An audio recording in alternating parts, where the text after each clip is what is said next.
Retour sur le plateau de CAMnews 24, madame, monsieur, sur ce thème bien évidemment qui fait couler beaucoup d'encre et de salive, comprendre la CGN et la dynamique qui l'anime. Nous jouons les prolongations avec un invité surprise, c'est le docteur Mohamedou Bayo Fadil. Il est le superviseur général de la CGN qui est de mieux indiqué pour nous éclaircir, pour nous expliciter les relents de ce mouvement né il y a près de 2 ans au Cameroun et qui déclenche l'euphorie des uns et suscite la méfiance des autres. Bienvenue, docteur Mohamedou Bayo Fadil. Merci beaucoup, Gislain. Alors, vous êtes avec nous aujourd'hui. Il y a une question que tout le monde veut vous poser. C'est vrai qu'il y a tellement de questions qui apparaissent, mais on va vous poser une question fondamentale. Pourquoi la CGN? Écoutez, Gislain, je pense que j'ai suivi tout à l'heure avec beaucoup d'attention nos communicants. J'ai suivi Amadou Oumara qui a bien expliqué pourquoi la CGN. J'ai suivi également le jeune politicien Bamanga qui était là et qui vous a dit expressément pourquoi il a rejoint la CGN. Est-ce que je dois encore revenir là-dessus? Je ne pense pas. Je pense tout simplement que mon passage ici relève d'un seul fait. C'est d'encourager les uns et les autres à persévérer dans la voie que nous avons prise, qui est celle du développement des filles et du fils du Grand Nord, dans le Vouri et dans l'ensemble même du triangle national. J'ai une pensée pour nos membres qui sont en déplacement. Je pense notamment au secrétaire général Mamadou Bachirou qui nous suit de Maroua actuellement. Je pense notamment à notre trésorier Adamou Sarkifada qui nous suit de Meskine. Et je pense également à Abdou, dit fils du berger, qui nous suit de Mokolo. Ce sont des cadres qui sont dynamiques, qui font avancer les choses. Ne pensez pas que c'est seulement le superviseur général. Il y a autour du superviseur général une équipe solide. Je pense à notre président du comité directeur, le président, l'honorable sénateur Abdel Nasser. Je pense aussi au chef qui représente dans le Conseil des sages, le comité d'éthique chrétien, le comité d'éthique musulman, tous les imams, tous les pasteurs et tous les prêtres.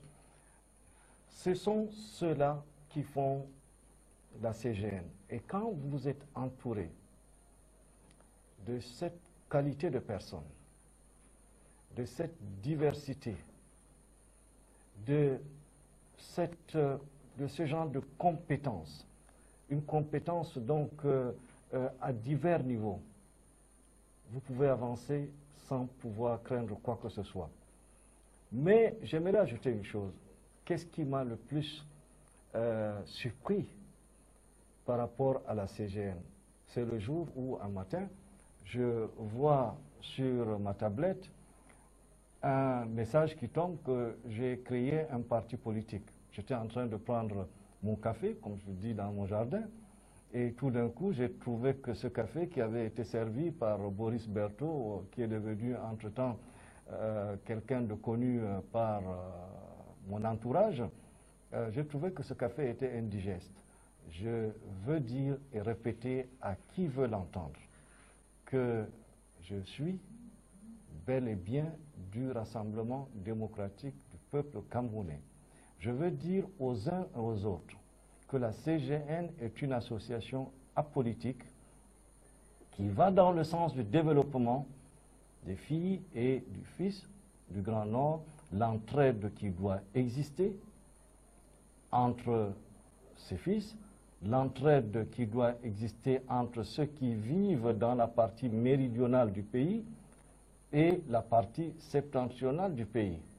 Certes, une fois ceci dit, je pense que les gens doivent très facilement faire la différence. Lorsque nous nous réunissons, nous ne parlons pas de la politique. Mais par contre, nous avons le devoir de pouvoir expliquer aux uns et aux autres les enjeux qui existent. Les enjeux par rapport à l'observation dans le passé et les enjeux par rapport à l'observation et même l'idée d'une extrapolation sur l'avenir.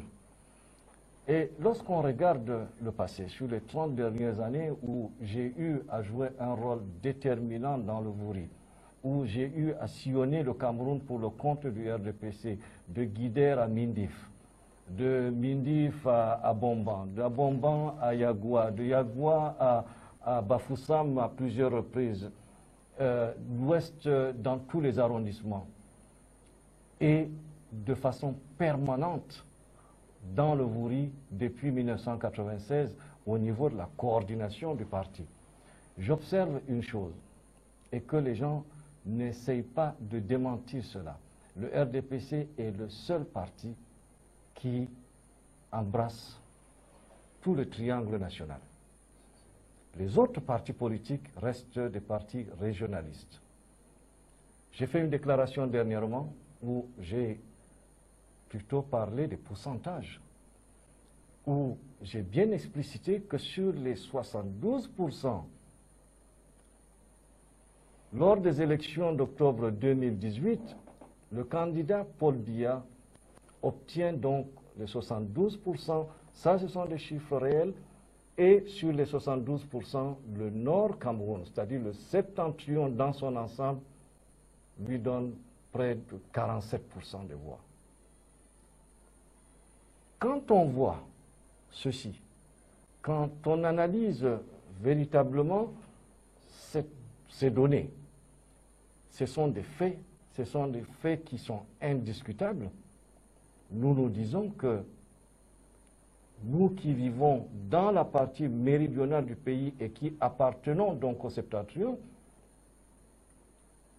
nous pensons que nous représentons dans ce chiffre-là plus de 5% automatiquement. Ce qui fait qu'aujourd'hui, et je résume ceci, c'est que le septentrion dans son ensemble, je le dis et je le répète, ce sont des chiffres, ce sont des faits qui ne peuvent pas être contestés. Le septentrion dans son ensemble peut faire d'un homme président de la République ou d'un de ses fils président de la République. Je ne suis pas en train de dire que Baïro Fadil va se présenter aux élections présidentielles. Non, ce sont des faits, ce sont des observations. Comment est-ce que je suis arrivé à cette observation? En parcourant le pays depuis une trentaine d'années, en essayant de discuter avec les uns et les autres, en ressassant donc les chiffres que les élections nous ont toujours donnés depuis une trentaine d'années, nous avons constaté, moi j'ai constaté personnellement, que les élections se font de manière régionaliste. De 92 jusqu'à une certaine époque,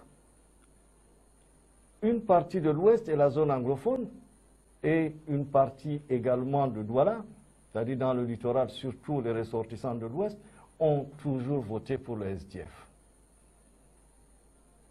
c'est-à-dire John Frundi.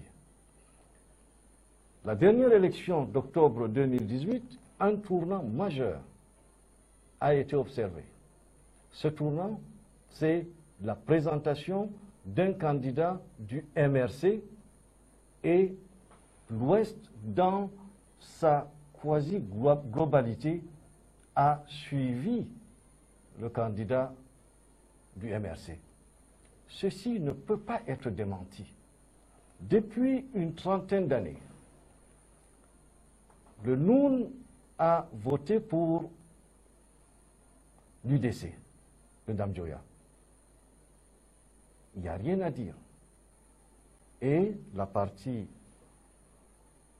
la Sanaga maritime, surtout la communauté Bassa, où qu'elle s'est trouvée, s'est toujours identifiée dans une large majorité à un candidat, soit de l'UPC au départ, avec Kodok qui était là, mais par la suite, nous l'avons vu en 2018, principalement, cette partie, cette zone du pays a voté pour Cabral Libi.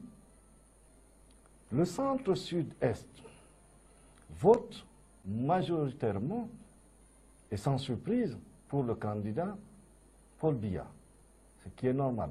le Nord Cameroun, avec un pacte qui est là, a toujours voté pour le candidat Paul Biya pour les élections présidentielles.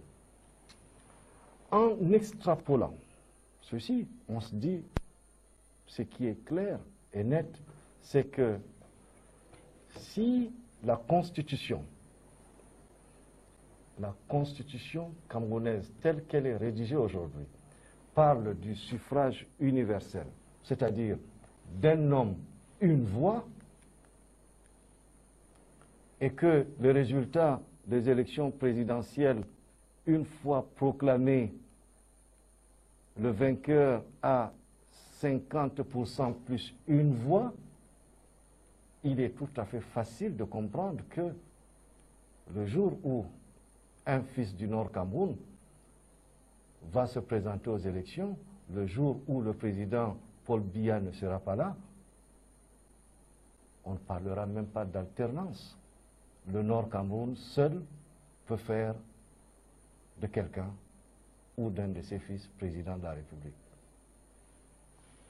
Bon, voilà quelques explications. C'est vrai que cela rentre aussi en droite ligne de tout ce qui s'est dit sur la toile, dans les réseaux sociaux, ceux-là qui attribuent à la CGN un caractère politique, ou alors ceux-là qui substituent, vous, en tant que superviseur de la CGN, qui font l'amalgame entre votre activité au sein de votre parti politique et bien évidemment l'idée phare, les fondamentaux défendus par la CGN. Est-ce que vous comprenez, vous pensez que ceux qui arrivent à ce niveau d'analyse le font exprès, ou alors ils n'arrivent pas simplement à se détacher la casquette que vous avez, qui est une casquette lourde, votre passé, plus d'une trentaine d'années, vous avez sillonné tout le Cameroun.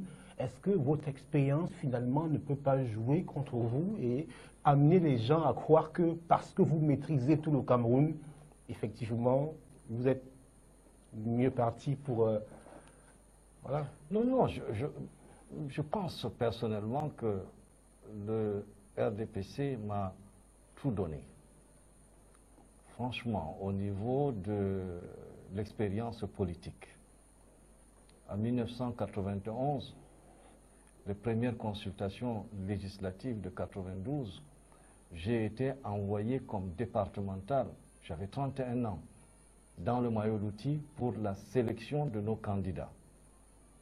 En 1996, le président Paul Biya me désigne comme membre de l'équipe de la coordination dans le Vouri pour superviser donc les 6 sections.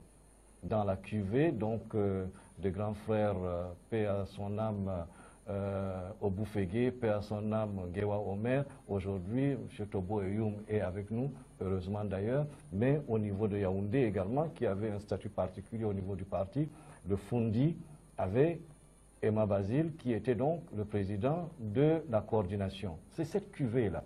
J'avais 36 ans à ce moment. Et je pense que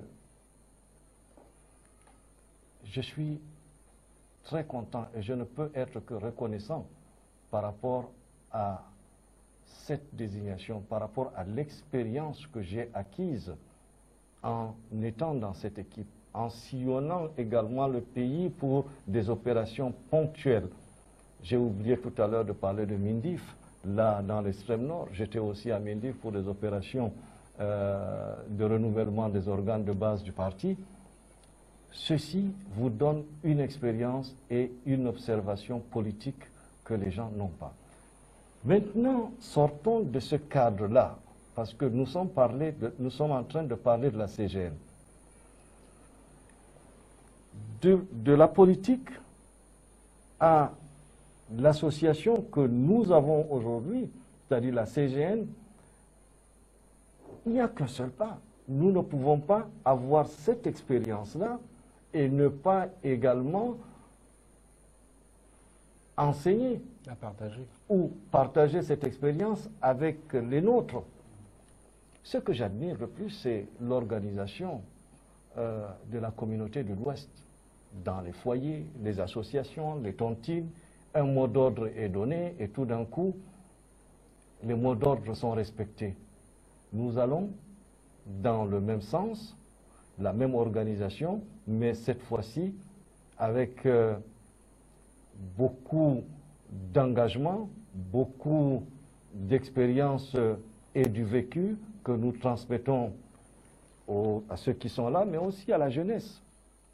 Parce que ça, c'est le côté de l'exercice même du droit civique. C'est le fait de s'organiser, c'est le fait de pouvoir exister. Une élection commence par des inscriptions sur les listes électorales. Ce que nous demandons, ce n'est pas seulement de dire à tel ou tel autre d'aller s'inscrire, tel parti ou tel autre. Nous demandons à l'ensemble des filles et des fils du Grand Nord d'aller s'inscrire sur les listes électorales. Parce que le moment venu, c'est ça qui va déterminer votre existence, votre prise de parole. C'est là où les gens peuvent vous respecter. Nous avons commencé par ça lorsque nous avons mis en place cette association et ça s'est vu pour les élections législatives et municipales dernières. Qu'est-ce qui s'est passé? Nous sommes passés dans les 6 arrondissements du Wouri de 5 conseillers municipaux à 18 conseillers municipaux. Encore que là, on s'est pris un peu tardivement. Mais déjà, je peux vous dire que dès maintenant, l'association de la communauté du Grand Nord commence déjà à préparer les élections législatives et municipales de 2025. Nous essayons de dire aux nôtres d'aller s'inscrire, d'être présents partout, que ce soit à Douala 1er, Douala 2e, Douala 3e, 4e, 5e et jusqu'à Manoka, Douala 6e. Il faut que nous ayons des conseillers. Et là où nous avons le nombre, j'invite les jeunes, surtout, à aller de l'avant et à être courageux, à pouvoir postuler pour le poste de conseiller, mais aussi pour un poste dans l'exécutif communal. Je suis très content déjà du chemin parcouru, que ce soit au niveau de l'exercice du droit civique, que ce soit au niveau de l'éducation, que ce soit au niveau donc des logements, comme vous avez vu dernièrement. C'est une prise de conscience incroyable de la part de la communauté. Ceux qui n'ont pas compris encore le rôle de la CGN, nous leur demandons de nous rejoindre. Il y a de la place pour tout le monde. Peut-être que même bientôt, il n'y aura pas assez de place pour tout le monde. Il suffit tout simplement de venir nous rejoindre et de penser au développement. Je vous remercie. Voilà, monsieur, la main reste tendue, les portes restent ouvertes pour toute personne, tout ressortissant du Septentrion désireux de faire partie d'une association, de travailler, d'œuvrer pour le développement des ressortissants du Septentrion installés dans le Wouri, mais aussi au profit de ceux qui sont restés au niveau du nord, de l'extrême nord et de la Damawa. Alors, Dr Mohamedou Bayo Fadil, on sort de ce programme, un souhait, un vœu. C'est vrai que la fête de la Tabaski est passée il y a cela quelques jours, mais un mot à l'endroit de la CGN, et il faut le préciser, qui est composé de chrétiens, de musulmans et même d'athées. Je pensais avoir dit le dernier mot, mais si vous poussez encore à dire un dernier mot avant l'avant-dernier mot, pourquoi pas? Écoutez, Ghislain, je suis très content de passer dans vos studios. C'est un studio donc aménagé, mis en place pour des débats. Nous invitons tout un chacun à venir faire cet entretien, à partager avec la communauté du Grand Nord et le Cameroun et même le monde en général, parce que nous sommes suivis en Mondovision dans les réseaux sociaux à l'heure actuelle, et en live, en direct. J'invite les uns et les autres à venir. Le studio est ouvert. Les thèmes divers vont être donc produits. Je vous souhaite tout simplement beaucoup de courage, J'ai suivi tout à l'heure mon ami et fils et frère Sissé Bamanga dire qu'il ne m'a jamais vu être énervé. Je ne lui souhaite pas de pouvoir être dans mon équipe de travail sur le plan professionnel. Là, c'est sûr qu'il va voir une autre facette de moi parce que j'ai toujours été à la recherche donc de la perfection. Je sais qu'elle est difficile à atteindre, mais on peut s'y approcher. C'est peut-être pour ça que la notion qualité est quelque chose de primordial. Et je comprends parfois pourquoi le président de la République m'a nommé comme PCA de l'Agence des normes et de la qualité. Je vous remercie. Voilà, madame, monsieur, c'est la fin de ce programme sur Cap News 24. Nous espérons que vous avez appris beaucoup sur la CGN, la communauté du Grand Nord, sur ses champs de compétences, sur ses actions, sur les membres qui la composent, sur ses objectifs. Et bien évidemment, vous avez écouté le superviseur général, Dr Mohamedou Bayo Fadil. Restez en compagnie de nos programmes. Au revoir et à la prochaine.